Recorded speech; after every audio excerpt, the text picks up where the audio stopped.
Fala, moçada, estamos aqui para mais uma análise dos comentários dos contos do canal, que o pessoal envia lá para os nossos desafios. A gente está aqui hoje para fazer os comentários sobre um conto específico, né? A gente vai analisar um conto que, para mim, foi uma surpresa, tenho que confessar. E olha que a gente está sempre recebendo muita coisa louca lá no nosso grupo do Telegram, né? Se você não faz parte do grupo, veja aqui o link embaixo e entra lá. A gente recebe muita coisa diferente, mas esse aqui, ele está em outro nível, né? E eu estou aqui com dois amigos, o MP, professor da USP, e o Rayan, que vai comentar com a gente. Se apresenta aí, MP. Sou professor da USP, né? E vim aqui quando eu recebi esse belo texto, eu pensei, nossa, esse é um texto que eu tenho que comentar de todo jeito. E aí me deram essa oportunidade e estou aqui para isso. É isso. Então, pessoal, tive que fechar a câmera um pouquinho aqui. Rayan, o pessoal já está acostumado com você aí, mas se apresenta aí.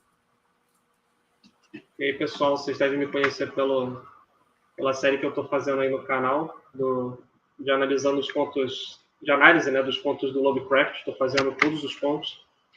E também comento em alguns desafios, participo e tudo mais. Beleza. Esse aqui é um dos contos mais esperados aí por muita gente lá do nosso grupo lá no Telegram, né? Bastante gente ficou enchendo o saco para a gente fazer logo, mas assim, a gente teve que se preparar um pouco, né? Eu tive que ler várias vezes esse conto aqui. Ó, para vocês terem uma ideia, eu vou falar o que aconteceu de verdade aqui, tá? O Panda, ninguém menos que o Panda, ele não quis, ele se recusou a fazer análise desse conto, porque ele não sabia o que fazer. Ele não sabia como analisar esse conto. Que é um conto complexo mesmo, como vocês vão ver aí. Tem um monte de maneiras de analisar esse conto. Eu vou tentar, eu até coloquei tópicos aqui, né? Para ver se eu conseguia lembrar de algumas coisas que eu podia falar. E o Panda, ele nem quis tentar. Eu insisti com ele, mas ele não quis. A gente ia fazer essa live aqui com o Lisboa, que ia poder fazer uma contribuição boa para a gente aqui, com algumas coisas que ele sempre traz, mas sobrou para mim, né? Então eu vou tentar colocar aqui algumas coisas que talvez o Panda dissesse, que talvez o Lisboa dissesse, né? Infelizmente eles não apareceram por aí. Quem sabe isso aqui não gere mais conteúdo depois. Vamos ver o que acontece aí. Mas eu vou começar a falar então sobre a obra, né? Esse aqui foi lá para o desafio dos contos de amor do Lisboa. Foi um desafio que o Lisboa trouxe. Teve muita coisa doida ali. Teve outros desafios também que o Lisboa, aliás, que o Panda, ele ficou com receio de comentar, que ele não conseguiu entender direito, não sabia como analisar. Não tô brincando não, viu? Isso aqui aconteceu mesmo. Com outros contos, inclusive. E acabou sobrando pra gente aqui, né? Mas, nesse caso aqui, bom, a gente tem um texto aqui, uma história, cujo cerne da narrativa é um confronto físico entre dois personagens. Só tem dois personagens, né? É um conto bem centrado, assim, nesse quesito aqui, só tem dois personagens, e ele acaba culminando numa luta que vai até a morte, né? Então, acho que isso aqui caracteriza um spoiler do conto. Mas ok, não tem problema. Mas assim, eu acho que aqui a gente vai ter um texto que tem uma descrição muito, muito detalhada de certas coisas, né? Entre elas, as ações dos personagens, por exemplo, bem focado assim, na ação dos personagens, para falar a verdade, mas também tem muita descrição dos ferimentos dessa luta, né? Porque eles vão recebendo certos ferimentos ali, até chegar no final, como eu falei, um deles morrer, né? Pelo menos é o que fica implícito. Eu acho que é isso que acontece no final. O final pode ser que esteja meio aberto, depois vocês me confirmem aí. Mas isso tudo colabora ali com uma atmosfera de bastante violência no conto. O conto é basicamente isso, é muita violência. Eu vou falar de outros aspectos depois, mas uma coisa que me chamou bastante atenção, eu vou falar bastante aqui, tá? Depois eu passo a palavra para eles aí, porque dá muito pano para manga esse conto aí. Uma coisa que me chamou bastante atenção no conto foi essa aparência, porque eu não sei se é real, mas é uma aparência de tranquilidade quase que excessiva, um despojamento assim do narrador, que é também o protagonista, no jeito que ele analisa as coisas. Por quê? Porque está acontecendo uma batalha muito perigosa, né? E ele vai falando algumas coisas, principalmente das coisas que ele fala sobre o oponente dele, porque o cara tá tentando matar o narrador, né? E ainda assim ele fica fazendo uns comentários ali que não combinam muito com a situação. São comentários, até algumas frases muito clichês que ele vai colocando ali, que a gente vai analisar mais para frente, que denotam realmente uma tranquilidade dele, né? E isso parece-me que pode ser interpretado de muitas maneiras, né? Tem muitos vieses ali, muitas abordagens que você pode fazer, né? Algumas de correntes literárias, outras nem tanto, né? Por exemplo, o que pode significar? Como é que você pode interpretar essa calma, essa análise tão... É até difícil de colocar, assim, mas a gente vai entrar nesses detalhes depois. Eu não quero dar spoiler de nenhuma frase aqui. Mas por que ele está diante de uma disputa ali que vai até a morte? Ele sabe que ele está diante desse risco aí, e ele ainda assim continua fazendo descrições mentais. Ele está conversando com ele mesmo, né? Muito encabidas ou descabidas para a situação, né? Porque a gente pode analisar que o narrador ele está usando esse discurso tranquilo como um recurso para esconder o estado de negação dele diante da certeza de que ele vai morrer. Aqui é uma análise mais psicológica, né? Ou seja, o narrador está usando um mecanismo de defesa. Ele está tentando minimizar a gravidade do conflito que ele está tendo com esse outro cara, com o oponente dele, né? Para ter algum nível ali de autopreservação, pelo menos psicológica, né? Que é a única coisa que vai sobrar para ele, ou que está sobrando para ele ali, já que ele está ferido fisicamente e provavelmente vai morrer, né? Mas aí o final está aberto, tem uma reviravolta ali no final e tal, né? E, aliás, ainda analisando psicologicamente, a gente até podia dizer que o protagonista, assim, para ser honesto, ele até está fazendo alguma racionalização do problema, para não dizer que fica só parecendo que ele está viajando, ele está desconectado dali. Não, ele parece estar fazendo alguma racionalização do problema ali. Mas ele nitidamente está sofrendo de uma dissociação. A consciência dele está distanciada da realidade que ele está enfrentando ali, né? Um tema bem forte, dentre os outros aí, junto com esse tema da violência, um outro tema bem forte, além da violência explícita, é o desejo, né? O desejo humano. Na verdade, eu teria que dizer, o desejo é a frustração, né? Vocês sabem do que eu estou falando ali. O desejo é a frustração. Ele culmina, na verdade, não culmina na frustração, ele está o tempo inteiro relacionado com a frustração, desde o começo. O desejo dele não vai ter êxito, por assim dizer, né? Para ser mais específico, o que eu vou dizer? Porque o narrador, que é um narrador em primeira pessoa, como eu disse, ele é o protagonista, ele tem um interesse muito específico naquele cara que é o oponente dele e que está tentando matar ele. E por causa desse interesse que ele tem nesse outro indivíduo, isso faz com que ele lamente muitas circunstâncias ali que levaram os dois a essa rivalidade que chegou num nível irreconciliável, né? Então ele não tem como escapar, não tem o que fazer, ele não pode falar nada, né, que vai mudar a situação. A gente fica sempre naquela expectativa de que existe talvez a frase correta que vai mudar todas as coisas e ele não consegue encontrar essa frase, né?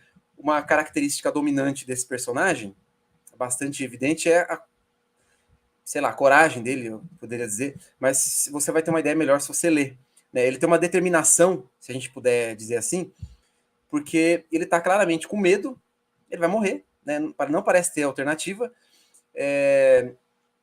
apesar desse não ser o único sentimento, a única sensação, né? A única emoção dele que está ali aflorada. Na verdade tem uma outra muito mais forte, para quem já leu aí sabe do que eu estou falando, mas eu não tô, esse spoiler eu não posso dar agora. E ele não desiste, né? Ele não se rende também, mesmo com bastante dor, porque ele foi ferido ali no momento, ele tá com perigo de morte, mas ele vai para frente ali, né? Agora, se a gente puder... Peraí. A gente também pode pensar em termos freudianos aqui, obviamente, né? Não dá para pensar em termos freudianos. Quem leu a obra sabe do que eu tô falando, né? Porque o texto ele vai trazer muita coisa, por exemplo, de repressão. Não sei se vocês... Eu queria que o DK estivesse aqui na live. Né? O Eric. ele ia entender, se ele ler o texto, ele vai saber do que eu estou falando aqui na hora, né? Tem uma questão ali de repressão e, como é que eu digo isso? De sublimação também, né? Mas aí não dá para dar muito detalhe, porque tem que ler o texto. Mas ainda na análise freudiana, você tem ali também, veja bem aqui, se o que eu estou falando está errado. Eu queria até que o Fabrício comentasse isso aqui. Eu não sei quanto que ele sabe de Freud e tal, mas algum cara especialista aí podia me dizer isso aqui. Olhando para o texto, você consegue às vezes fazer até uma análise da pessoa que escreveu.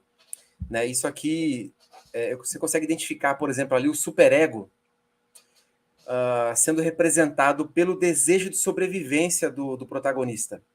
Só que assim, até também pelo desejo de conformidade com as normas sociais. Né? Para quem gosta desse tipo de análise, né, de crítica social.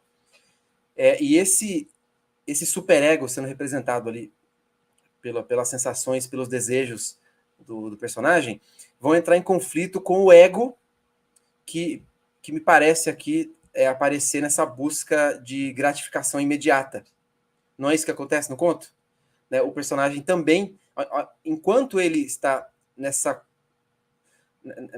conflito, quer dizer, ele está nesse conflito de sobrevivência e satisfação dos desejos dele, né?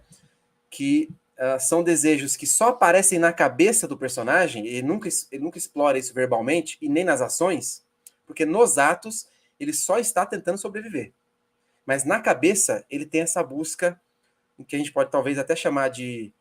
Não é inconsciente porque ele está falando abertamente sobre isso, né? Mas então fica esse jogo, assim,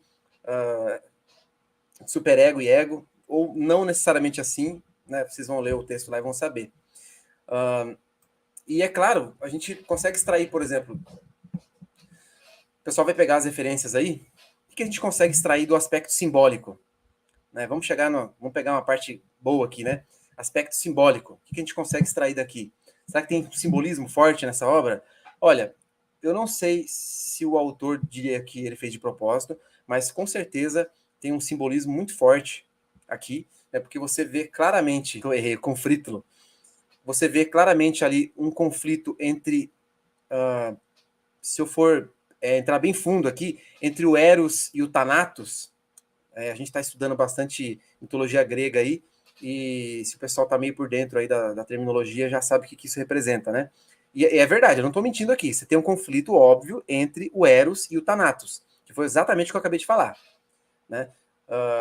Nessa luta aí, que apesar de física, também é nitidamente uma manifestação do conflito entre essas duas pulsões do protagonista. Né? Inclusive, eu acho que o grande lance dessa obra é esse contraste brutal que ele conseguiu desenvolver entre a violência e né, esse interesse dele. Se o Lisboa, que infelizmente não está aqui, né, se ele estivesse aqui, ele podia falar mais para a gente sobre simbolismo, trazendo uma análise girardiana, por exemplo, né, da teoria mimética do Girard, porque, por exemplo, tem um tema bem forte aqui na obra também do Fabrício, fácil de explorar, que é sobre a rivalidade masculina. Não é isso? Será que eu estou exagerando? Acho que não. Eu gostaria muito de ver o Lisboa tratando aqui, né, desse tema.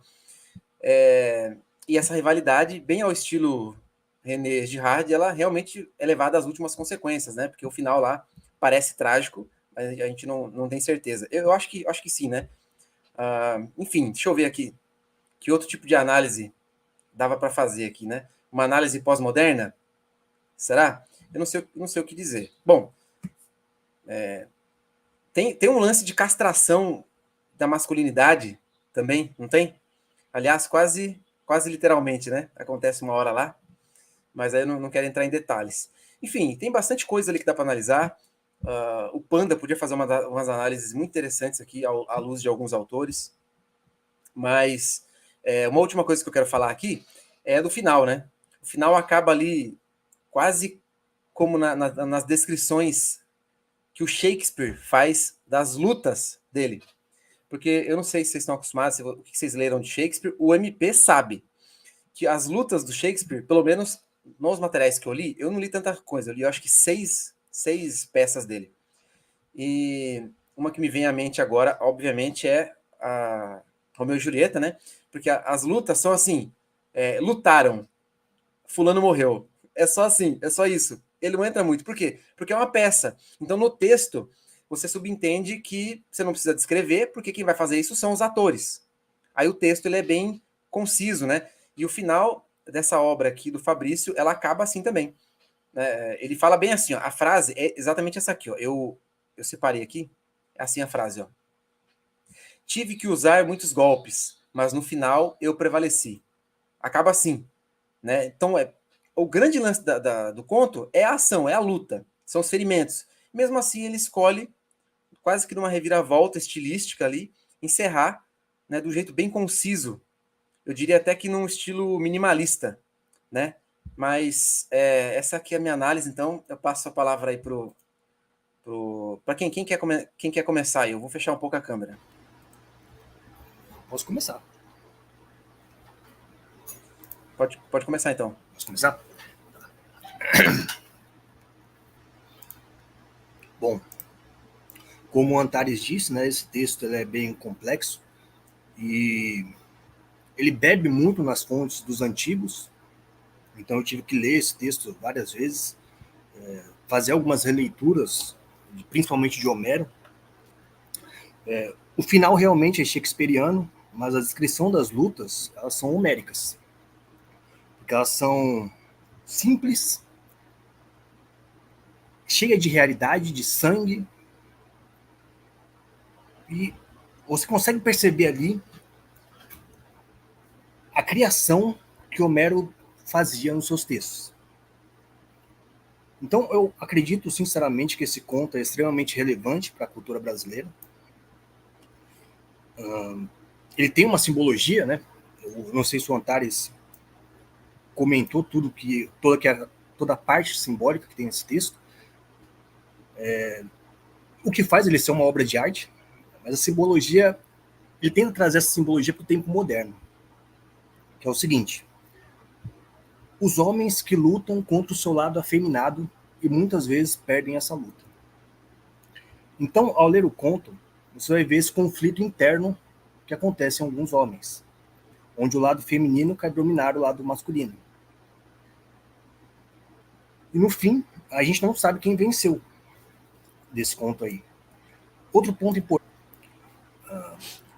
importante são as críticas que esse belo conto traz à tona, que no caso seria uma crítica contra a educação vigente.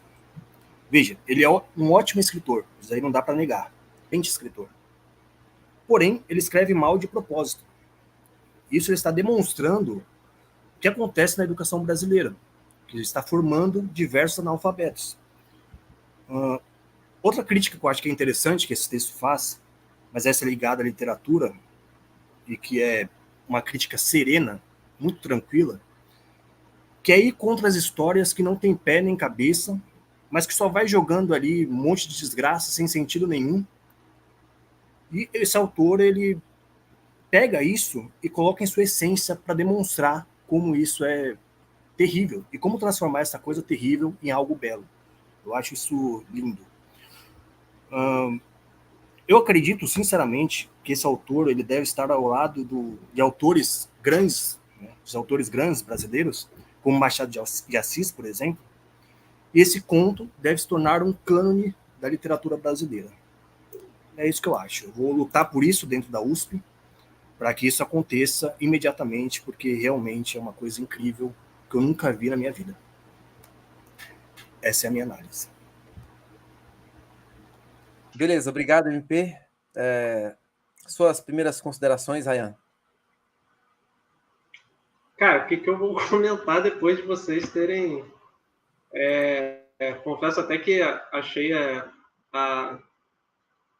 tipo, não consegui, pelo menos no primeiro momento, quando eu estava lendo o conto, eu não consegui captar muitas dessas metáforas que vocês foram indicando. À medida que vocês foram comentando, eu consegui, não vou dizer assimilar, mas pelo menos eu consegui ter uma ideia, sabe, um horizonte. Bom, a forma como eu analiso os textos geralmente é de uma maneira mais direta, sabe? Então, tendo a me centrar muito na prosa. E esse texto, apesar de ser em prosa, ele tem alguns elementos que, justamente por quão longo esse texto, ou melhor, por quão curto ele acaba me dando alguns parâmetros, assim, algumas coisas que eu gostaria de comentar com vocês. O primeiro são os barbarismos, que é quando você basicamente... Não vou dizer que na maior parte das vezes é consciente ou inconsciente, mas quando você, de maneira propositada, ou seja, propositadamente, você comete erros ortográficos. Nesse texto tem alguns, na verdade não só alguns, tem bastante, mas eu acredito, a primeira, pelo menos, a minha reação foi essa, tipo assim, isso daqui foi algo do... Claramente ele deixou passar. Mas eu penso assim, pô, se fossem, são muitos erros para não ser proposital, sabe? Foi isso que eu pensei, tipo, a primeira frase já me pegou, sabe? Estou escondido em uma moita. Então, a forma como ela é estruturada aqui, ela já me deu um, tipo, não que tenha muito algo de errado necessariamente, mas e à medida que eu fui descobrindo, digamos assim, Peraí, o que eu Renan. acho que foi um elemento... Peraí. Pode falar. Volta na parte que você falou, não necessariamente aí, porque deu uma travadinha aqui. Tá. Então, basicamente, o que eu estava comentando era que esses elementos que no primeiro momento parecem assim, inconscientes, à medida que a história avança, que a prosa que eu fui analisando, né, período por período, eu comecei a pensar assim, eu acho que isso pode ter sido sim uma escolha, uma decisão, porque a história ela é bem visceral nesse sentido. A gente está tendo um conflito bem imediato. Ela depende muito do meio sensorial. Eu gosto, não vou dizer que eu gosto, mas eu entendo o motivo pelo qual o escritor decidiu usar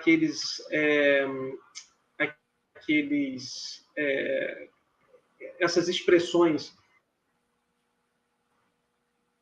mais intimistas para descrever que são basicamente dois oponentes, né, que estão se enfrentando numa luta pela sobrevivência. Então, quando a gente vê que há uma admiração pelo antagonista daquela história, pelo vilão, digamos assim, e o modo como essa admiração vem à tona, eu já comecei a pensar, tipo assim, qual a gente está... Mas tem uma outra camada aqui, uma camada que eu tive que ler e reler algumas vezes para conseguir, não vou dizer nem entender, mas pelo menos supor o que poderia ser, sabe? E aí, nesse sentido, tanto o Lucas quanto o professor da USP já comentaram sobre, então eu não tenho muito o que dizer nesse sentido. Mas eu gostei de alguns aspectos que eu acho que eu gostaria de acrescentar esses aspectos. Primeira é o que é visceral da narrativa. Não sei se vocês conhecem, tem um autor que eu gosto muito, que é o Rubem Fonseca. Ele é conhecido por ter essas histórias bem viscerais, em que a prosa ela é explícita e bem gráfica. Então, aqui a gente tem, primeiro, o que a conotação, não vou dizer a conotação sexual, mas tem um quê ali de sensualidade, de atração. Também o autor ele não restringe o explícito, então a gente tem uma obra que tem palavrões, que tem aquela coisa bem obscena, mas que eu acho que ajuda a intensificar a ação que está acontecendo ali. Porque se a gente for analisar as situações do nosso cotidiano, por mais que a gente não projete esses pensamentos seja numa situação em que envolva múltiplas pessoas, né? Seja numa situação mais intimista, mas que ainda assim diz respeito à nossa segurança, os pensamentos obscenos, né? Esses pensamentos, não vou dizer pensamentos obscenos, mas pensamentos que são intrusivos, né? Tipo assim, o que aconteceria se eu fizesse essa maneira, desse modo? Tudo isso contribui para uma narrativa que é incrível, que é tipo assim, eu vou colocar um palavrão aqui porque, sabe, é legal. Não, e tem um sentido para a narrativa, que é a pessoa, ela está ali numa situação extrema e ela está tendo que lidar com isso de alguma forma. E a forma como ela lida, visto que a narrativa é primeira pessoa, né, ou seja, é como se o personagem estivesse contando a história para a gente, e eu vejo total sentido nesse aspecto. Eu também gostei do meio, de como a transição das cenas ela é feita. Tem o símbolo a gente estava falando de símbolos, né, as procuras dos símbolos e tudo mais, mas eu acho que o símbolo, não ironicamente, machadiano do texto foi justamente o machado, né, que envolve ali a luta. E os personagens, eles basicamente têm essa discussão em que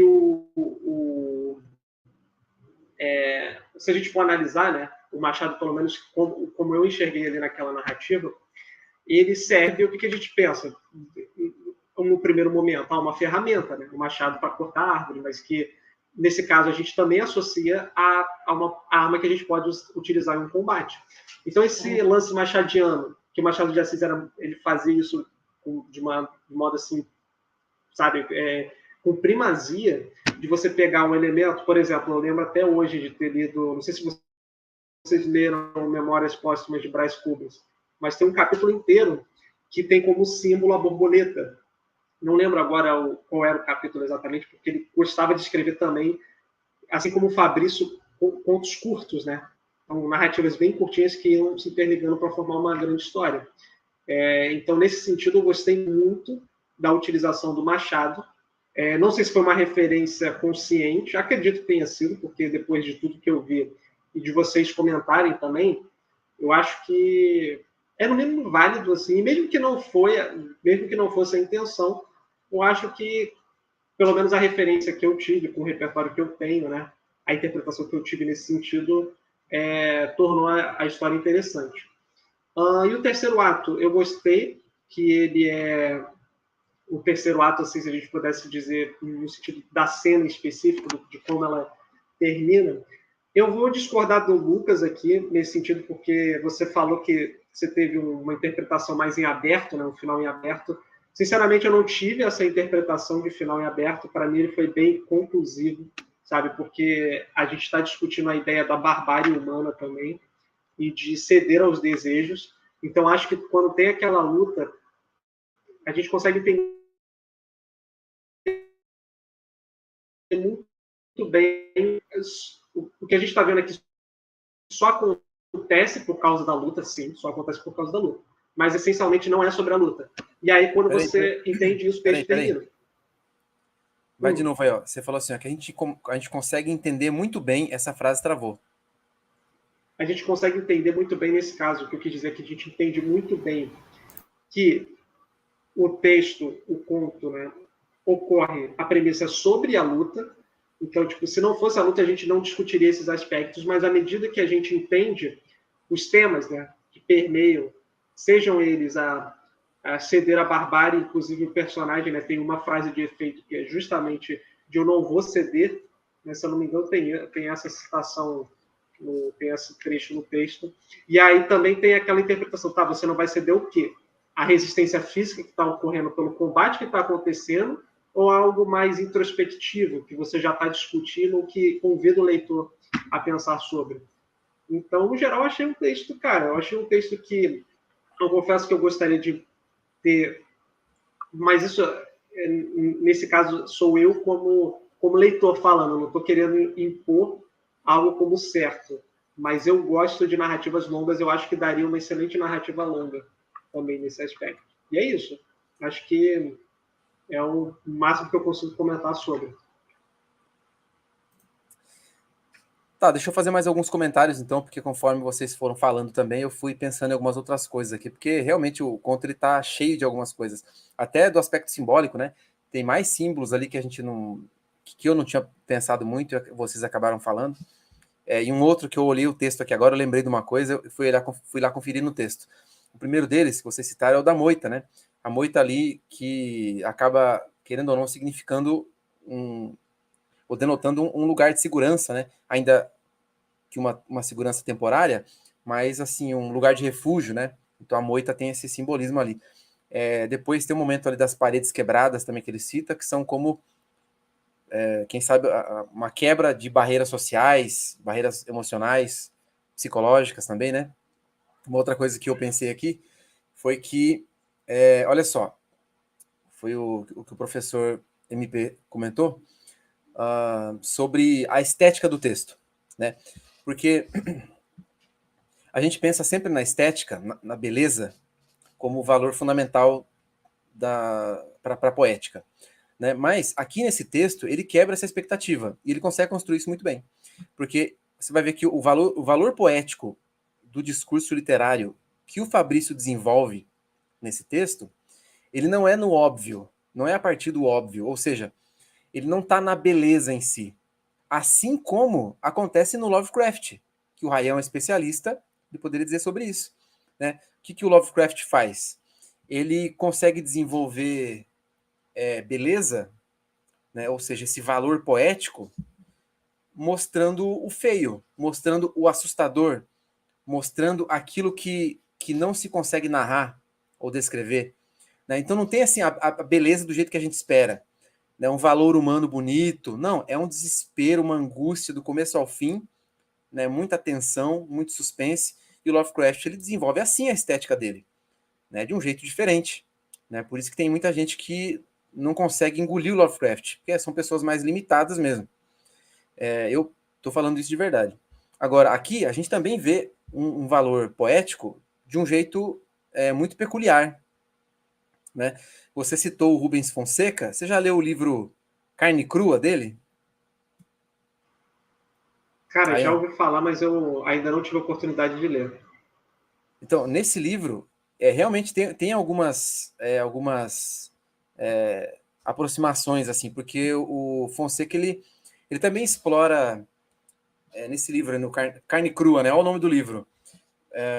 Tem muito homicídio lá e tal, e ele explora essas cenas todas de violência de um jeito muito explícito, mas a gente acaba percebendo depois que a gente engoliu aquilo com muita naturalidade, né? Uma naturalidade até meio assustadora, assim. Você percebe depois, né? Essa coisa de você gostar do que você está lendo e aquilo ser feio, ser meio imoral, assim. Então acontece isso aqui no conto do Fabrício também, né? Até quando você falou do barbarismo, realmente, eu não sei porquê, mas geralmente eu faço análises estruturais das obras que a gente pega aqui no canal, todo mundo sabe disso, né? Geralmente é a primeira coisa que eu quero falar, ou às vezes eu deixo por último, porque eu gosto demais. E eu acabei não pensando em fazer, nesse caso aqui, daria para fazer uma boa análise estético-morfológica, né? Que foram os aspectos que você destacou no começo aí, né? Mas acabei não pensando nisso. Enfim, acho que essa é a nossa análise da primeira parte do vídeo, né? Agora a gente pode relaxar um pouco mais, porque, pelo amor de Deus, cara. Gente, olha só. Vamos ver, deixa eu falar um pouco sobre a introdução que eu fiz aí, para fazer umas ressalvas sobre o que a gente vai falar na sequência. Se o texto, a mesma ideia do texto, tivesse sido escrita por um grande escritor, ou de repente o mesmo texto, do jeito que ele está, numa espécie de vanguardismo aí, de experimentalismo, e fosse entregue para um crítico literário modernista, ou pós-modernista, eu diria hipermodernista, né? As análises que vocês iriam ouvir seriam mais ou menos essa que a gente está dizendo aqui. Tá? Ainda que a gente tenha exagerado bastante. Mas alguma dessas coisas aqui você ia ouvir. Daquele jeito assim, o cara pega um texto e ele só pode falar bem. Porque ele tem que passar pano para o que ele está vendo ali, até porque não se fala mal de arte. O cara prega um mictório na parede e você tem que falar que aquilo é arte. O cara vende latinhas de cocô que ele mesmo fez a milhares de dólares e você tem que engolir isso aí como arte. Mas não é assim que funciona. Mas também, não é qualquer análise, mesmo com fundo teórico, que você pode engolir, ou que você deve engolir. Que mesmo que você esteja diante de uma pessoa que você gosta, que seja mais inteligente do que você, notavelmente, ou até que já tenha feito outras análises boas, você não é obrigado a engolir o que a pessoa diz sobre coisas que você está vendo que a pessoa está falando bobeira. Então, por isso que é bom você ter um mínimo de consciência literária, se eu puder dizer assim. Né? Entender um pouco como é que funciona o discurso literário. O que é que as diferentes escolas apontaram como valor estético. Para você ver, comparando uma com a outra, e ver a divergência entre elas, pessoas mais inteligentes que a gente, discutindo e divergindo 100%, e você vê se você concorda com algum dos lados, porque não dá para concordar com todos, se é que você concorda com algum dos lados. Tá? Então, mas assim, para dar um passo atrás, fazer uma ressalva, como eu falei, sobre a introdução que eu disse, eu quero citar algumas frases que existem nesse texto, que eu disse assim, que como é que a gente podia analisar o fato de que você está no meio de uma batalha e esse personagem ele tem algumas frases que não combinam com o que está acontecendo. Quando você vê o texto, a primeira impressão que você tem é esse cara não sabe escrever. O que esse cara está fazendo aqui? Está zombando de mim? O que esse cara está fazendo? Né? Mas eu comecei a tentar pensar de outro jeito.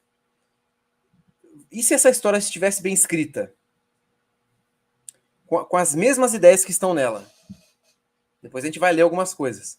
Porque os caras estão no campo de batalha, eles estão brigando para se matar, só que um dos caras, ele tem um interesse amoroso, para dizer o mínimo, no cara que quer matar ele. E ele, uma hora ele fala assim, ele até que é bem atraente. O cara quer meter um soco na sua cara e te matar. Aí ele fala, até que ele é bem atraente. Isso parece realmente algum problema cognitivo do cara, uma dissociação, sabe? Mas e se fosse mesmo o caso? Tem personagens assim na cinematografia aí. Tem personagens assim até na alta literatura. Não que eu goste da alta literatura de uma forma geral, né? Mas tem personagens assim. Tem uma outra hora que ele fala assim, ó. Deixa eu pegar o texto aqui, ó. Penso em todas as formas em que poderíamos nos divertir se as circunstâncias fossem outras. Olha só, ele tá realmente pensando que aquilo ali podia ter uma reviravolta e podia ser tudo diferente. Ele queria muito que fosse diferente, mas o cara tá vindo pra cima dele pra matar ele. Uma outra hora, só que olha só, olha o tipo de comentário que ele faz, veja se isso não tá completamente desassociado do contexto aqui, ao ponto de você questionar se o cara é um péssimo escritor ou não vou dizer um gênio, mas que ele teve uma sacada, sabe, de personagem. Ele fala assim, ó, me surpreendi, eles estão brigando, saindo na porrada, se matando, assim, brigando no soco até um matar o outro. No meio dessa luta, ele dá um soco nas bolas do cara e ele fala assim, ó, me surpreendi com o tamanho e a dureza de magnífica pelvis.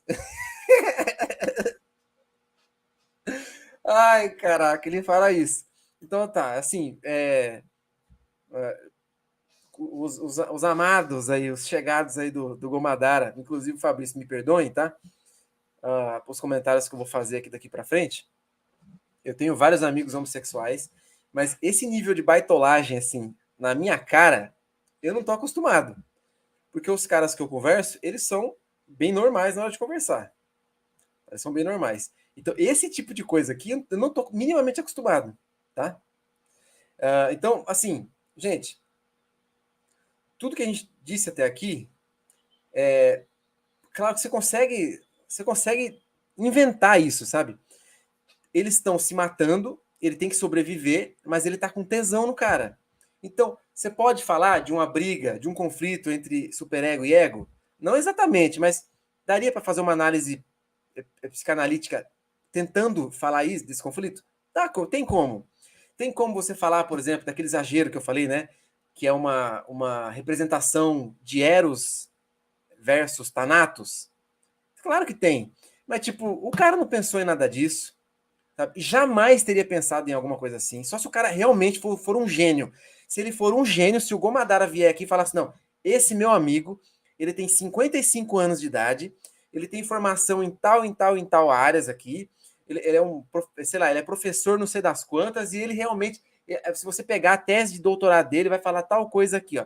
Ele sabe do que ele está falando, ele quis fazer isso, é uma pegadinha com vocês. E a prova tá aqui, ó, ele escreveu para mim esse dia tal. Se ele me disser isso, eu vou ter que fazer outro vídeo me desculpando aqui, tá ligado? Nem sei com quem cara eu chegaria aqui. Mas o que eu tô querendo dizer é o seguinte: essas coisas que a gente fica tirando, assim, tentando fazer análise, até dos nossos contos aqui, são legais, né? Elas valorizam o texto. O texto, depois que saiu da mão do cara, ele não tem mais controle. Não adianta ele virar público depois. Não, quando eu coloco aqui a moita, eu nem pensei em tal coisa, eu queria significar tal coisa. Que se não tiver no texto, meu amigo, se não for exegético ou diegético, se não foi construído ali, ou não fizer parte do significado das palavras, foi isso que eu quis dizer. Balbal, o texto não é mais seu, nesse sentido. Eu não estou falando da morte do autor, mas o texto não é mais seu. Então essas coisas que a gente fica tentando extrair, às vezes nunca... Por isso que biocrítica e psicocrítica não fazem muito sentido. Você ficar tentando encontrar o que tem na cabeça do cara, ou por que o cara escreveu aquilo. Você consegue pensar algumas coisas muito óbvias sobre o Fabrício. O Fabrício, amigo do Gomadara, né? E o Gomadara me insistiu tanto que eu fiquei achando, será que é uma pegadinha ou eles são casados? Será que esse cara é o esposo do Gomadara? Desculpa aí, Gomadara, mas a gente ficou cogitando a hipótese. Né? Mas se a gente for analisar agora friamente o texto, o que a gente pode olhar para o texto e falar de verdade do texto agora, sabe? Com seriedade. O que a gente pode falar de verdade? Primeiro de tudo, tá? Fabrício, eu não quero com isso aqui te desincentivar a escrever, mas você tem que aprender algumas coisas muito básicas. O seu texto chegou pra gente sem revisão. Eu não sei se você fez isso para zoar, tá? Mas digamos, né, vamos supor que você fez simplesmente para participar do desafio mesmo, o texto está muito mal escrito. Tem períodos ali, períodos que eu estou dizendo são as construções, as frases, o tamanho das frases, as intersecções, a sintaxe do texto, como é que ela é finalizada, a gente fica com dúvida, né? Ainda bem que o texto é pequeno, a gente não precisa quebrar tanto a cabeça, que é só você continuar lendo um pouco, que você vê que, na verdade, o cara só não soube escrever direito, não soube pontuar, né? Então tem algumas frases, por exemplo, eu separei algumas aqui, ó. Olha essas frases. Isso não tem revisão, isso aqui vai ajudar vocês a... Oi?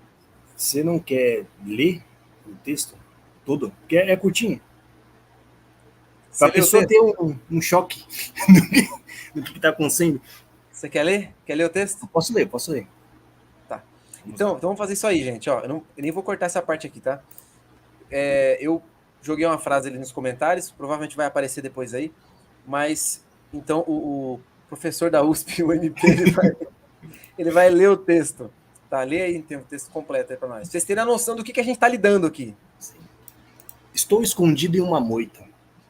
Por que estou escondido, você talvez se pergunte. Pois bem, em minha frente estou a enfrentar um homem forte, bem forte. Seus músculos bem torneados por baixo de um moletom azul decorado com tons de vermelho. Ele é até bem atraente. Infelizmente, não estamos em uma situação desagradável, pois certamente tentaria tirar uma casquinha deste pedaço de mau caminho. O problema é algo que não possar remediar ou negociar. Nós estamos lutando até morte. Infelizmente, não posso dar o meu amor com a minha genitália. Apenas meus punhos podem alcançar teu coração. Enquanto espero neste matagal, ele está à procura de me matar. Penso em todas as formas em que nós poderíamos nos divertir se as circunstâncias fossem outras. Talvez tomar sorvete juntos, dormir de conchinha, fazer amor gostoso numa praia ao amanhecer, ser dominado numa lavanderia em Viena. Infelizmente o tempo acabou. E ele vem até mim com sede de sangue. Oponente. Eu não tolero covardia. Estamos em um ponto sem retorno. E dominar ou ser dominado. Exclamei. Melhor lutar do que viver com medo. Com seu braço carnudo e grosso, ele tenta me agarrar para me dominar. Mas havia antecipado seus movimentos e segurei com todas as minhas forças do chão. Aproveitei o golpe dele para desferir um poderoso empurrão em que ele caíra no chão. Nisso dei um soco em suas bolas, o que me surpreendi com o tamanho e dureza de magnífica pelvis. E tive que dizer, boas armas têm muitos usos. Enquanto dizia isto, ele pegou seu machado e usou seu machado em minhas costas. Exclamei, puta que pariu! Que dor eu senti naquele momento. Minha pele ardia com a ferida aberta. A dor era excruciante e o sangue saindo por minha pele. Seria o fim, um gostoso que não deleitaria de sua carne me dominando, me fazendo de puta. Não deixaria isso acontecer. Eu precisava reagir, mostrar a minha força, a força de todos que acreditavam em mim. Então gritei, eu não vou ceder. Com a força descomunal, eu empurrei contra a parede. A parede se quebrou. Dei um pulo para acompanhar este cara musculoso. Ao chegar perto, percebi que ele ainda estava vivo, e com um grande ódio. Eu sabia que só teria uma chance, então tirei minhas calças e agarrei ele contra a parede. A cada golpe, nos gríamos. Ele era bastante força. Tive que usar muitos golpes, mas no fim, eu prevaleci. Maravilhoso. Cara, mano, um pouco antes do final, ele abaixou as calças e abraçou o cara. Já foi isso. Muito ruim. Cara. Mano, vocês não sabem o sacrifício que foi pra gravar isso aqui, a primeira parte, né? Tá louco, cara. Minha cara ficou estragadíssima. Tive que lavar o rosto enquanto o MP É falava. difícil ler o texto. Tem umas palavras ali que nem AT. Vi até. Complica demais, cara. Foi bem pensado. Foi, com certeza, não é um erro. É, bem pensado. Ó, essa frase aqui, ó. Vamos começar a falar um pouquinho de língua portuguesa aqui. Talvez o Ryan queira falar mais depois. Não se possar remediar. Isso aqui não é língua portuguesa. Isso aqui o cara digitou errado, né? Não sabe que isso aqui tá Pô, vai durar 8 horas. É. Nossa. Não tem como fazer tudo. Mas assim, é só pra vocês verem, ó. O texto não tem revisão, né? Não teve revisão. É uma outra frase aqui, ó.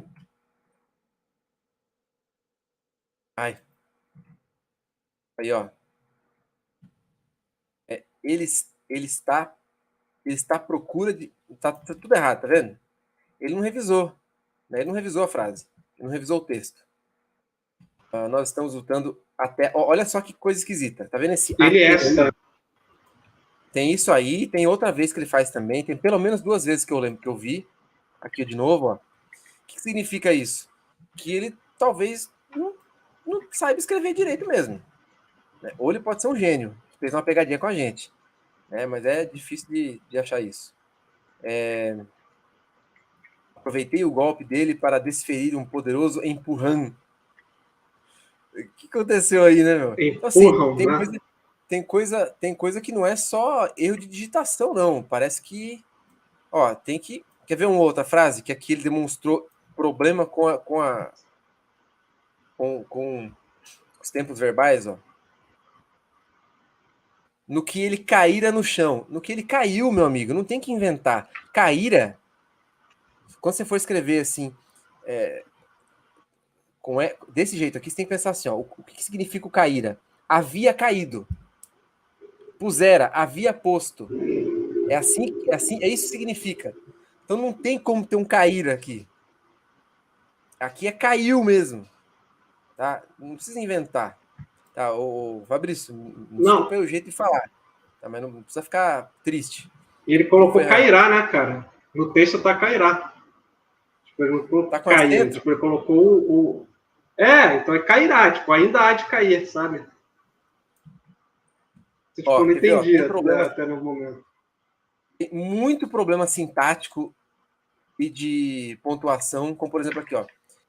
Estou escondido em uma moita. Porque eu estou escondido, você talvez se pergunte. O que é isso? Tá tudo errado. O texto teria que ser assim, ó. Estou escondido em uma moita. Ponto. Por quê? Talvez entre aspas, né? Por que, vírgula? Aliás, aqui não é isso não. O porquê desse jeito aí, junto com acento, teria que ser o porquê, né? Talvez Sim. você se pergunte do porquê, beleza. Mas aqui do jeito que tá aqui, para tentar salvar a construção, teria que ser assim, ó. Por que estou escondido? Interrogação. Talvez você se pergunte. Não tem outra maneira. O jeito que tá aqui, tá tudo errado. Pontuação, até o português aqui do porquê, tudo errado. Mas assim, a pontuação é sofrida lá, hein? Mas o cara foi escrevendo num bloco de. Aliás, no celular, assim, né? De qualquer jeito, e mandou, né? Muito difícil, muito difícil. Tem alguns problemas estruturais também. Por exemplo, eu não sei se vou conseguir pôr isso aqui. Estruturais que eu digo no sentido de você construir o texto em prosa direito. Ele está escrevendo só a descrição da ação. De repente, ele abre um diálogo. Só que olha o jeito que ele põe assim, ó. Primeiro, ó. Oponente, 2 pontos. Isso aqui é tipo peça teatral, né? Ele põe em formato de peça. Oponente, 2 pontos. Eu não tolero covardia. Daí ele vai continuar. Olha o que ele fala. Olha como é que ele faz. Exclamei. Como se fosse outro personagem que chama exclamei, porque ele fez com a mesma estrutura. A minha filha tá gritando aqui. Exclamei. Melhor lutar do que viver com medo. Tá, isso aqui parece um pouco Chaves, né? Aqui, ó. Minha menininha vai aparecer na câmera. Ah, Sarinha, olha lá. Olha o panda. Ela sabe quem é o panda e ela tem o próprio panda. Dá tchau pra eles. Dá tchau.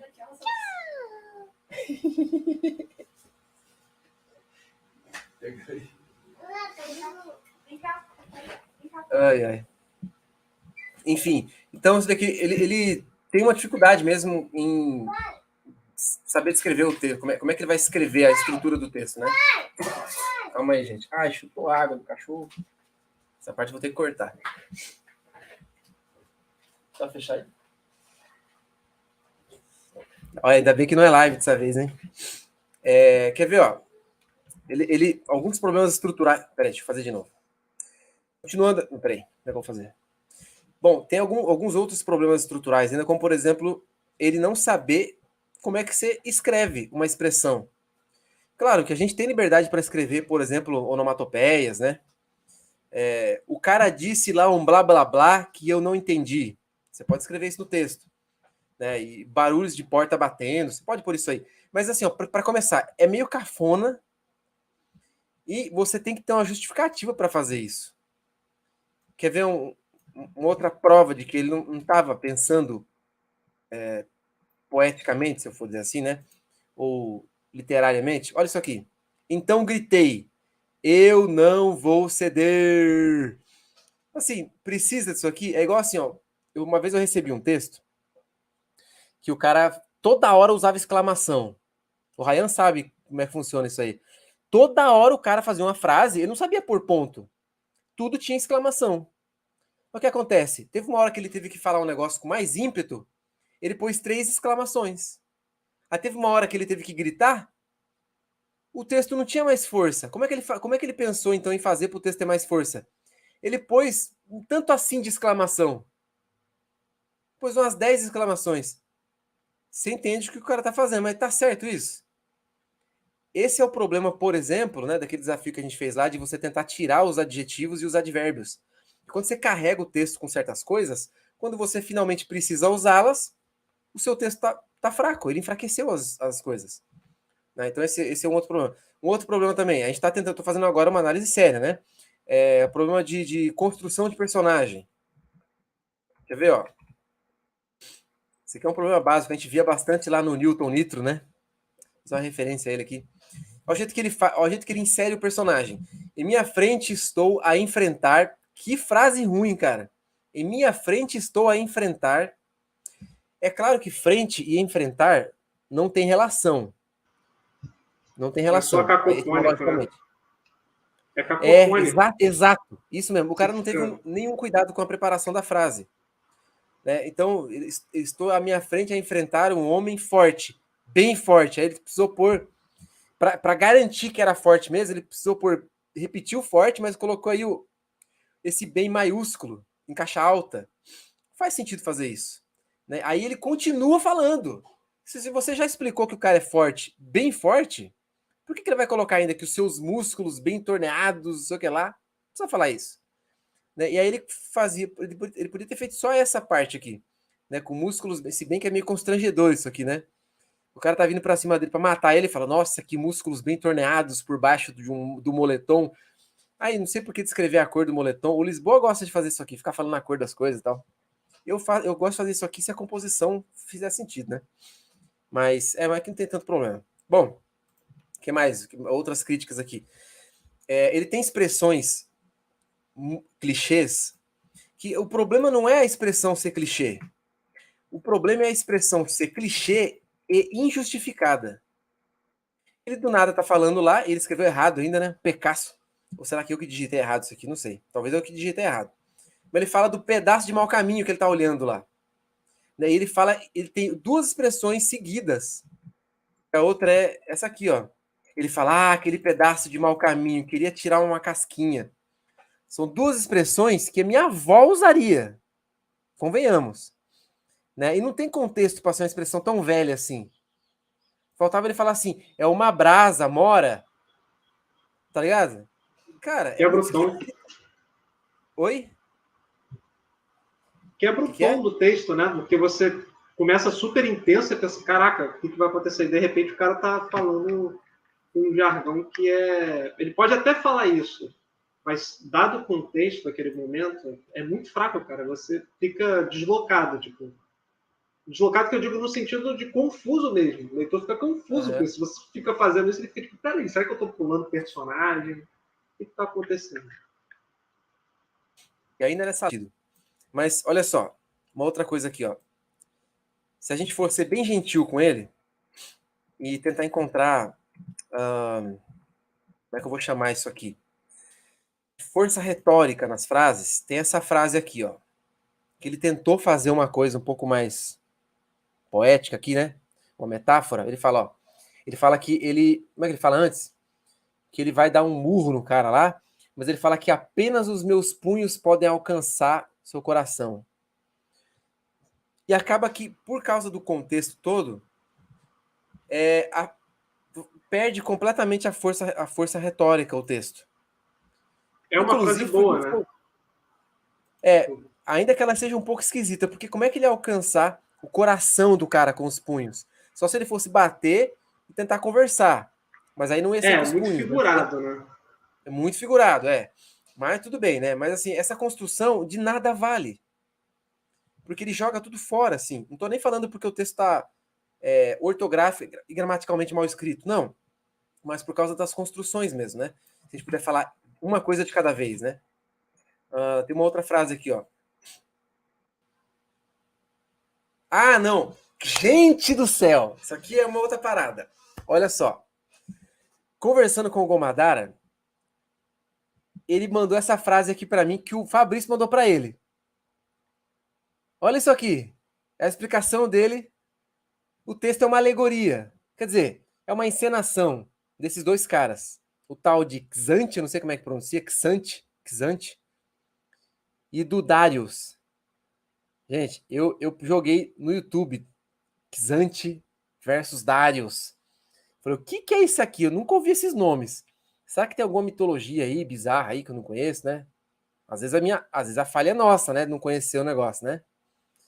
Depois eu procurei só Xante, ou Xante, sei lá. Procura aí pra vocês verem o que é. Esses dois caras são personagens do LoL. Aí se explica muita coisa. Cara, agora ficou sinistro aqui, hein? Você podia ter feito isso aí antes, Ryan. Caraca, que é isso, velho? O reflexo. Parecia que os seus óculos tinham ficado daquele jeito ali. Só de você ir pra frente acontece isso? Ficou sinistrão, cara. Não, é que eu uso a lanterna do celular para ajudar aqui na webcam. Você teve que tirar para poder ler? Só que eu desisti quando você falou, porra, achei que era algo interessante. Não, eu, Desisti na gente, hora. eu, Eu, geralmente, eu, genuinamente, eu achei que era alguma coisa, tipo, cara.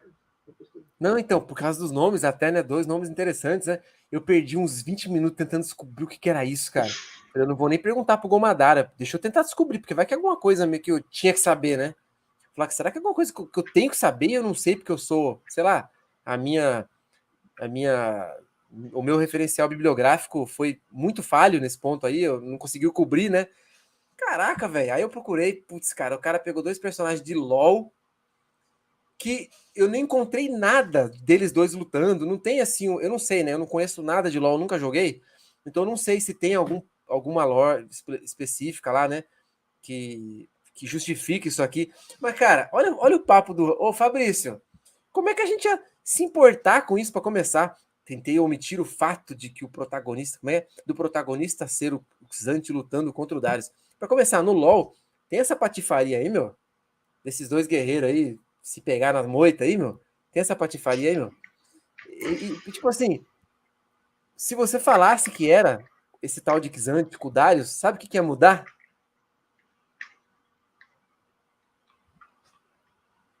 Nada. Não ia mudar nada. Agora eu acho que eu entendi a referência da moita, porque no LoL, não sei se vocês que já jogaram sabem, né? Mas tu se esconde dos minions e dos outros jogadores, né? Um jogo isométrico, e as moitas elas são dispostas no mapa. Então, para os jogadores avançarem de modo que os outros jogadores não consigam enxergar ele, eles entram na moita. Tipo, tem um matagalzinho, sabe? Que eles podem utilizar. E aí, cara, agora tô conseguindo pegar as referências, sabe? Mas ainda assim, mano, é muito fraco, sabe? Eu não gosto de LoL, mas o que acontece? Eu assisti a série, eu fui obrigado por um amigo a assistir a série Arcane, que tem na Netflix, que se passa no mesmo universo e é muito bom, tá ligado? Em termos de escrita, não tô falando. Tipo, eu ouvi isso, eu fiquei genuinamente. Tipo, se você nunca ouviu falar sobre LoL, dê uma chance a essa série, porque em termos de escrita ela é muito boa. Tipo assim, eu vi esse texto e eu pensei assim, poxa, às vezes, eu não sei qual é a idade desse Fabrício também, tem que levar em consideração isso. Mas o público a essa. Inclusive, eu quero fazer uma coisa, vou fugir um pouco do tópico aqui, mas eu quero fazer uma série, futuras séries ou vídeos, de livros baseados em jogos. Porque, cara, tem um universo de novelização de jogos eletrônicos que é assim, maravilhoso. Lógico que tem muita tranqueira também, né? Novelização é sempre um meio a meio, você nunca sabe o que tu vai conseguir, mas tem muita coisa boa também. Mas nesse sentido, cara, o texto não interessa se ele se passa, sei lá, mano, pode se passar em Nárnia, na Cracolândia, a identidade, o texto não tem identidade, sabe? Tipo, e olha que eu conheço algumas coisas básicas de LoL, sabe? E eu nem jogo direito. Mas essa coisa tipo assim, que o problema é que o texto ele faz um desserviço tão grande que tu tenta entender ele e você acaba deixando de entender as coisas que o autor queria que você entendesse, sabe? Por mais estranho que isso pareça soar, sabe? Tipo assim, cara, antes de entender a tua referência, eu tô tentando entender o que tu tá escrevendo aqui, sabe? Tipo, eu não tô conseguindo nem entender o que tu tá escrevendo, como é que eu vou começar a pegar as referências e tudo mais? Que, no geral, eu achei, inclusive, até fracas. Agora, em retrospecto, né, tendo em vista que Deu uma travadinha. dessa referência aí, É, Não, só ia concluir mesmo, que eu entendo a referência e tudo mais, mas assim, isso não, para mim, isso não diz respeito à qualidade do texto em nenhum momento, sabe? Tipo, o que saber que se passa em LoL, o League of Legends desse ponto muda? Bom, muda é que tipo, nada, não muda a percepção da qualidade do texto, continua, sabe, a mesma. Tipo, isso poderia ser poderia ser, por exemplo, sei, o Sub-Zero contra o Scorpion do Mortal Kombat, ou então enfim, qualquer dinâmica de personagens que que tem essa coisa de relação de amor e ódio, sabe? No mundo dos jogos. Eu não estou falando que o Scorpion e o Sub-Zero tem essa relação, né? Mas só estou dando um exemplo aqui para tentar entender um pouco, tipo assim, do motivo, sabe? Porque acho que a primeira coisa, isso eu vou dar até uma dica para o Fabrício, é que a primeira coisa que a gente tem que pensar é qual é a história que a gente quer contar, sabe? Acho que isso é muito importante. Tipo assim, o que eu quero contar? Ah, não, eu quero contar sobre esses personagens. Não, mas ele já tem a história pronta, certo? Então, a não ser que você queira fazer uma fanfic e tudo mais.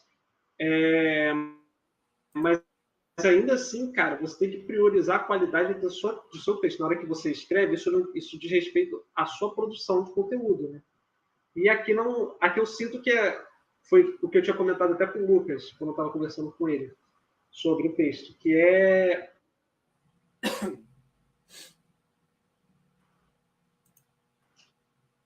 falta de repertório, sabe?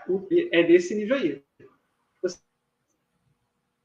nível tranqueira mesmo, sabe? Já descrevi, mas era aquilo. Eu estava no processo, sabe? Eu entendi que o que eu escrevia no momento não era o meu melhor, sabe? E hoje em dia eu fui lapidando com o tempo, mas o que me ajudou? É que eu tinha repertório. Então, por exemplo, eu lia livros tipo, de autores e eu pensava assim, cara, eu quero escrever como esse cara. Sabe? Como é que eu vou escrever? E aí eu pesquisava na internet artigos sobre, pesquisava como entrevistas são muito boas também. Como você pensou esse aspecto? Qual é a sua filosofia de produção de conteúdo, de escrita? E aí, com base nisso, eu fui mais como uma autocrítica, eu acho que isso é essencial, sabe? Porque se tu escreve um texto e tu genuinamente acha que ele tá bom, cara, tu tem que ser, assim, tu tem que ter eu diria que você alcançou um nível invejável, sabe? Porque quando eu termino um texto, eu posso ficar 2 horas, assim que eu termino, tipo, primeiro rascunho, sabe? Por mais limpo que ele seja, por mais clean que eu tente fazer o meu primeiro rascunho, eu termino ele e eu sei que eu vou voltar umas 10 vezes naquele texto até eu ter um mínimo de satisfação, sabe? Aquele sentimento de, tipo assim, está legível, sabe? Tipo, para mim, isso é algo que pode ser lido sem a pessoa ter, sei lá, um aneurisma, sabe? Tipo, alguma coisa assim. Que em alguns momentos, cara, tipo assim, lendo texto, tem umas coisas que tu nem... Puta, cara, tipo, me faz ter vontade de abandonar a leitura, sabe? Tipo assim, caraca, eu queria ter deslido isso. Se é que tem como fazer isso, sabe? Tipo, tem umas coisas que são assim. E eu não tô falando que, tipo assim, você vários. O problema é, você tem intenção de melhorar, sabe? Tu tem a ciência de que tu tem que fazer o melhor que você pode e que às vezes você está limitado e são grupos como esse, né? Universo Antares, clubes de leitura, clubes de escrita, cursos, oficinas. Se você tem essa intenção, o resto vai surgir naturalmente, cara. Mas aqui dá para perceber nitidamente que, tipo assim, eu não senti intenção nesse texto e que para mim é preocupante nesse aspecto, sabe? Mas é isso, acabei devagando aqui, foi mal. Tá mutado, Antares. Não, achei ótimo. O que você tem a dizer aí mais guardado, entalado aí, o MP? Cara, não tenho mais nada. Esse texto é muito estranho. Tipo, no começo eu não estava entendendo, aí chegou no final, eu entendi menos ainda. É difícil de ler porque a diagramação é ruim, os sinais são ruins, tudo é ruim, é muito ruim, cara. É muito estranho, tipo. Eu acho que até que é brincadeira, não é algo sério. Sim. Então, eu dei uma exagerada aqui na hora de meter o pau, mas, inclusive, é a primeira vez que a gente faz isso, né, de descascar o texto, assim, porque realmente eu tenho dúvida se isso aí não foi pra sacanear com a gente, tá ligado? Principalmente por causa da insistência do Gomadara. Né? Fabrício, ele nunca apareceu no nosso canal, nem aqui e nem no Telegram, e ele virou um personagem aqui, tá ligado? A gente nunca vai esquecer esse cara. Nunca vamos esquecer esse cara. E só queria pontuar, se isso for brincadeira, parabéns, porque quando eu tento, por exemplo, Vamos supor que eu quero escrever algo ruim. Hoje em dia eu tenho que fazer esforço, porque eu não consigo.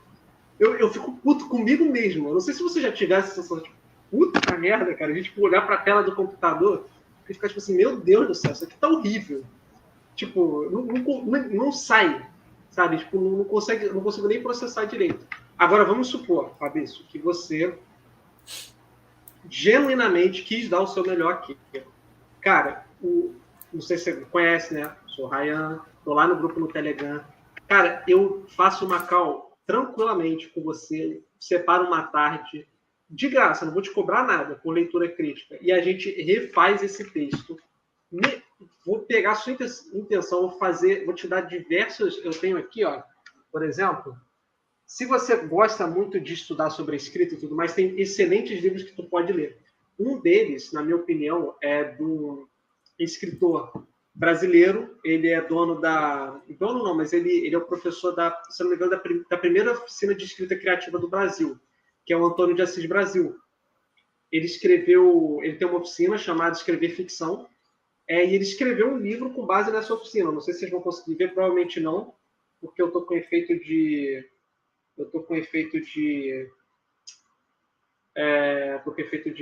foco aqui na tela, mas depois eu passo lá no grupo.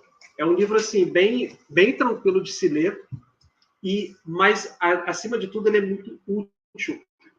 Esse livro aqui é útil demais. Deixa eu ver se vocês conseguem ver pelo menos o título. Vocês não vão conseguir ver. Mas, e além disso, cara, eu não vou te dar só essas referências, porque é um livro inteiro. Então, supondo que você ainda não começou na parte de escrita, digamos assim, que você ainda está naquele processo de, tipo, eu quero descobrir o que eu gosto de ler. Cara, eu te dou várias referências, a gente faz estudo, eu te dou uma aula de português, porque tem várias regrinhas, cara, que eu também... Porra, por mais que eu siga, eu acho um pé, não sabe, eu também sou professor de inglês. E eu escrevo em português e também tenho obras escritas, eu escrevo em obras em inglês. Tem umas regras do português, cara, que são assim, que eu não entendo. Eu também, tipo assim, eu fico puto com o português. Tipo, o que a gente deve usar? O travessão, o traço, a meia risca. Quando usar? Não, os períodos. Como é que a gente tem que separar os períodos? A pontuação depois do travessão. E aí você tem a troca de personagem. E será que quando tem uma... como é que a gente mantém... Quando a gente mantém, dependendo do discurso, o período no mesmo parágrafo? E, cara, uma série de regrinhas assim, que a gente segue e que no final você entende porque elas existem, elas deixam o texto agradável, mas que não tem como. O iniciante, ele não vai conseguir captar todas essas nuances. Então, de novo, fica o meu convite. Meu privado está sempre aberto. Chega assim, eu sou o Fabrício, você poderia me dar uma aula de como, vamos pegar esse texto e vamos reescrever ele do zero. Não, me dá coisas incríveis, porque eu também não gosto de fazer isso. Tipo assim, vou, sabe, elucidar um texto e não vou dar oportunidade de melhorar. Isso é simplesmente, para mim, é a pior coisa que alguém pode fazer, sabe? Tipo, se você vai criticar só por criticar e você não está disposto a ajudar, principalmente se você tem um conhecimento para ajudar aquela pessoa, por mínimo que seja, para mim isso é egoísmo e, sei lá, uma pessoa que eu não quero estar perto, sabe? Se você é esse tipo de pessoa. Então, se você quiser, fica com o convite, vai no meu privado, a gente, cara, vai passar uma tarde inteira, separa um sábado, um domingo aí, e a gente vai destrinchar, eu vou te dar várias dicas, vou te dar vários bizus, vários apontamentos, referências que a gente pode melhorar o seu texto. E usar como referência para os seus próximos textos também. Mas aí, Fabrício, você avisa o Gomadara antes para ele não ficar com ciúme. Eu tenho certeza que é uma brincadeira. Porque não é possível, sabe? Tipo, eu acho que ninguém escreve desse jeito assim. Mas eu tive uma ideia que eu acho que pode ser interessante. Vocês realmente pegarem esse texto, escreverem ele de uma forma correta, vamos dizer assim, e ver como que fica. Eu até falei, né? Por exemplo, se o Machado de Assis escrevesse, né? Dá para fazer uma versão Lovecraft. O que você acha, Ryan? É mais uma versão Machado de Assis. Ah, não sei se dava não, cara. Acho que dá, cara, acho que dá, velho. É que o plot é difícil. O horror plot seria não o quê? O horror em ler o texto? O texto é tão, tipo, horrível que você é, tipo, inominável. Cara, mas eu acho que pode ser um bom desafio para nós. Eu fazer uma versão... Tem que escolher, eu não sei se Machado Você de dá uma Assis... loucura. Não, mas, por exemplo, assim, ó... Me fala uma primeira frase, daí eu vou tentar continuar. Fala aí uma primeira frase para um conto Lovecraftiano. Nesse caso aqui. Tem um personagem diante de um problema. Me dá uma primeira frase. Tá, vou pensar aqui. Eu desejei não saber. Tá, então vai assim, ó. Eu desejei não saber. Deixa eu ver. Como é que eu vou? Dura que ele começa já na batalha, né? Então tá, eu desejei não saber. Mas quais é muito Machado de Assis, né? Aqueles músculos enrijecidos sob o moletom mostravam o meu destino. Essa é a primeira frase. No mais. Não, peraí, mais profundo, não. Como é que podia ser? É que profundo é muito. Parece profundo, me parece muito Lovecraft. Nos Mas alguma coisa assim. recônditos. Nos recônditos dos matagais. Não, é que matagal fica muito patifaria brasileira, né? Não acho, não. Não? Então tá bom. Nos recônditos dos matagais. Aí, sei lá, aí tem que ter alguma coisa com sombrio e oculto. Poderia usar um urzal, né? Um urzal também. Ficaria maneiro.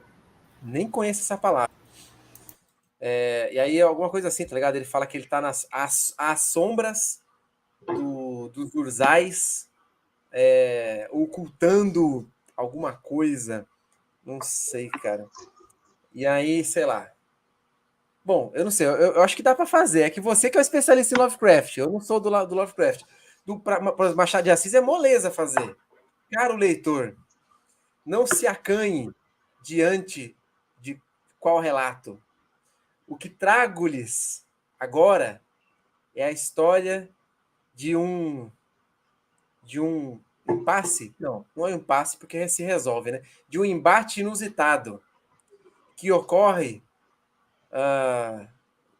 em meio é muito chato, mas é meio Machado de Assis, né? Em meio à malemolência de uma tarde qualquer.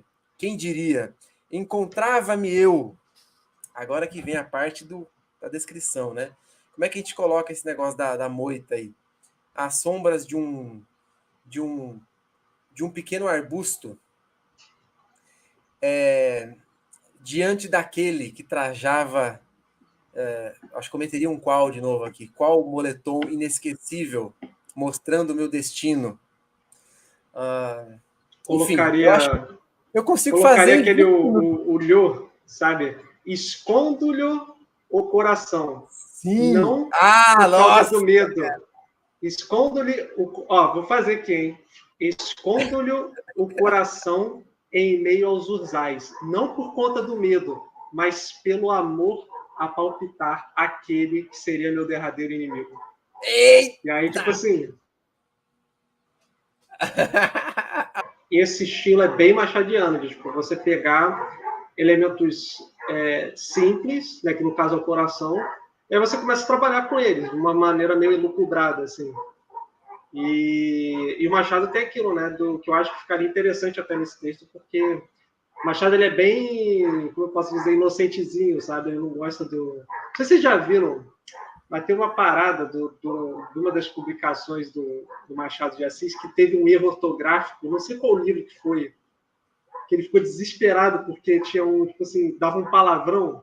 Ele escreveu, sabe quando ele estava lá escrevendo e tudo mais, aí enviou lá para a editora, não sei se era no jornal, alguma coisa assim, e aí ele teve que recolher os escritos porque tipo, dava um palavrão. Deixa eu ver aqui se eu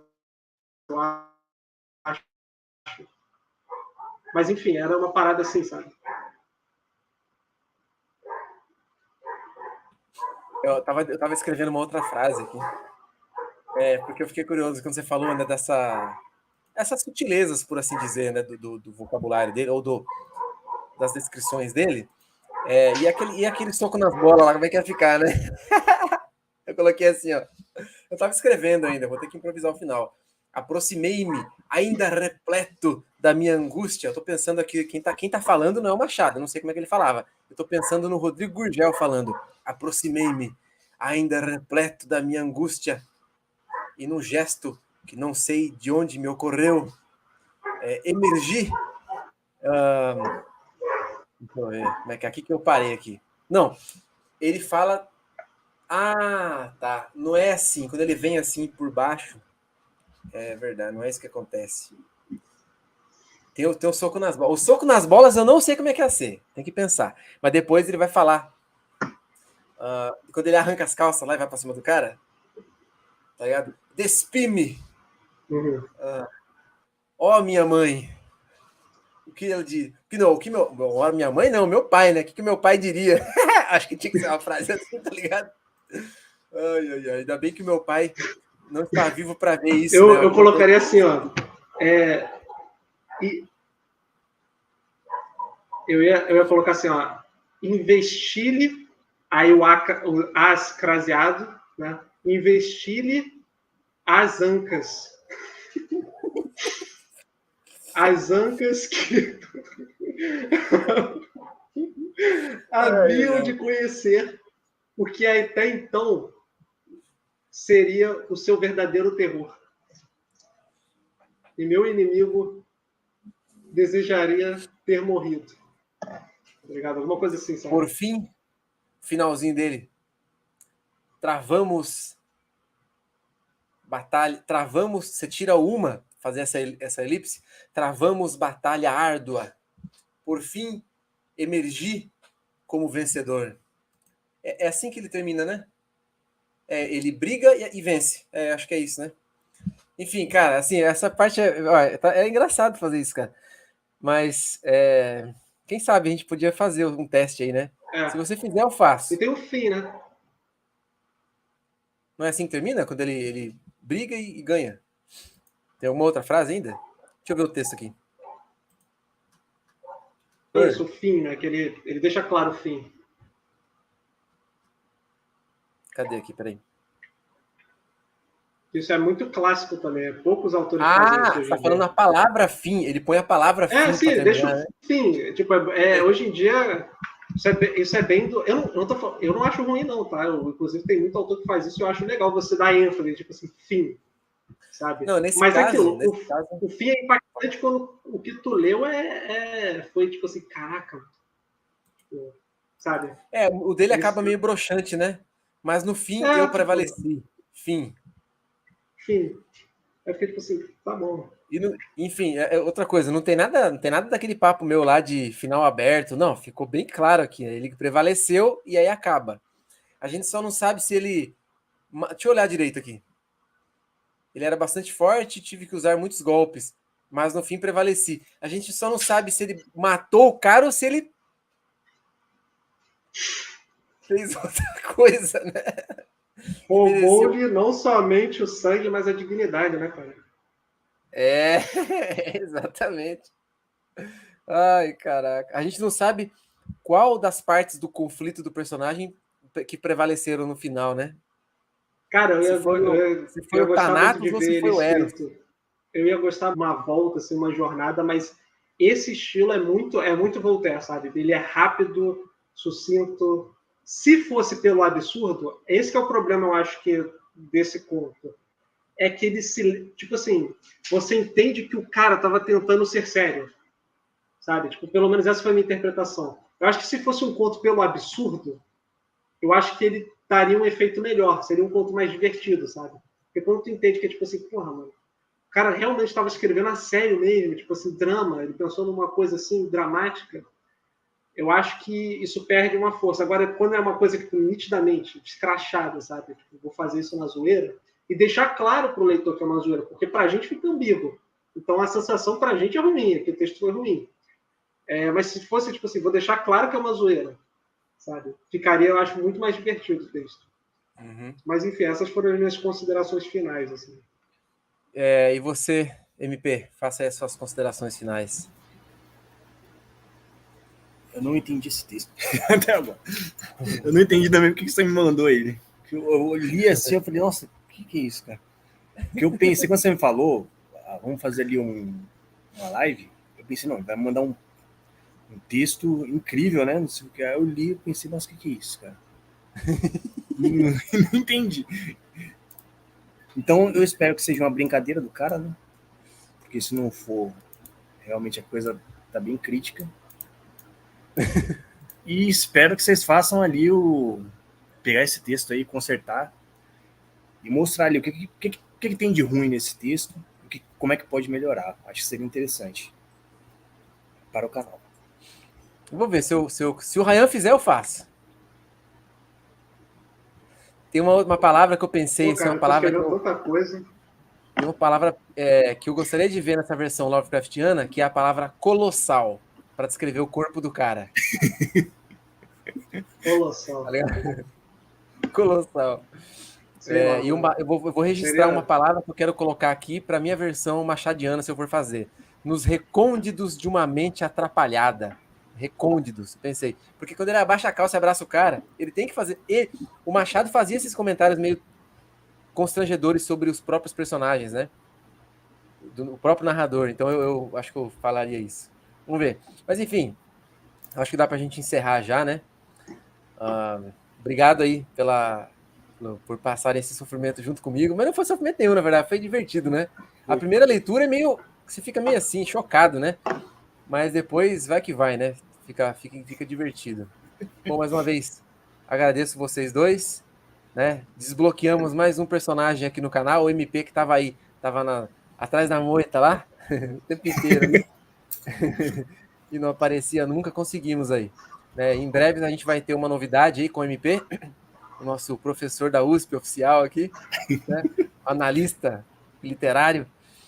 E obrigado, Ryan. A gente também tem uma surpresa. A gente fala, tá muito no final da live, acho que dá para falar de boa, né? O que você acha? E começar a comentar mais nos vídeos lá que você está soltando, né? Vai rolar um curso de escrita do Ryan em breve. Não sei se quão em breve, porque ele tá maratonando lá os contos ainda do Lovecraft, né? Eu vou finalizar Sim, eu vou finalizar os textos do Lovecraft primeiro. Inclusive, depois que eu finalizar essa série, eu pretendo fazer um curso para disponibilizar para os membros do canal sobre como escrever, né, um pouco sobre o horror Lovecraftiano, de quem consome, mas de quem produz. E é isso. Vocês vão saber mais novidades à medida que a gente for construindo o curso. Uhum. Tem que avisar sempre nos próximos vídeos aí, né? O próximo vai sair sem o aviso, mas aí já vai lembrando aí de fazer nos outros. Uhum. Tá bom, então vamos finalizar aqui. Fiquem aí mais um pouquinho, tá? Então, abraço para todo mundo aí, muito obrigado. Até a próxima. Tá, agora deixa eu gravar aquele negócio.